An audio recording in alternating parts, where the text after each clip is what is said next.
আসসালামু আলাইকুম সুধী দর্শক মণ্ডলী, কেমন আছেন সবাই? আশা করি ভালো আছেন। আলহামদুলিল্লাহ, আমিও আপনাদের দোয়ায় ভালো আছি।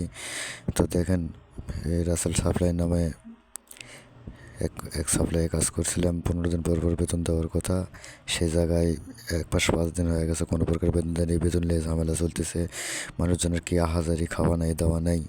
তো দয়া করে রাসেল সাপ্লাই নামে কোনো সাপ্লাই আপনারা আসবেন না, দয়া করে কাজকাম করবেন না।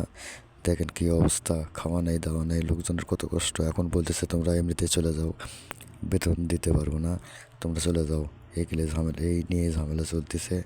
তো আমি আপনাদের কাছে কোনোদিন কিছু বলিনি। দয়া করে আপনারা সবাই ভিডিওটি শেয়ার করে দেবেন, যাতে অন্যজন সহজে পায়ে ধরে বলি, দয়া করে ভিডিওটি শেয়ার করবেন, যাতে অন্য আমার মতো অন্য কেউ এসে এখানে বিপদে না পড়ে। আজ 1 মাস 5 দিনের মধ্যে মনে হয় 5 দিন ভাত খাইনি। তো দয়া করে ভিডিওটি শেয়ার করে দেবেন। আর আমি আপনাদের কাছে কখনো কোনো দিন বলিনি আমার ভিডিওটি শেয়ার করেন। দয়া করে আমার আমার মুখের দিকে তাকিয়ে, এই জনগণের মুখের দিকে তাকিয়ে এই ভিডিওটি শেয়ার করে দিন, যাতে অন্য লোক আর আমার মতো বিপদে না পড়ে। আপনাদের দুটি হাতে পায়ে ধরে বলি, ভিডিওটি শেয়ার করে দিন। ধন্যবাদ সবাইকে। আসসালামু আলাইকুম।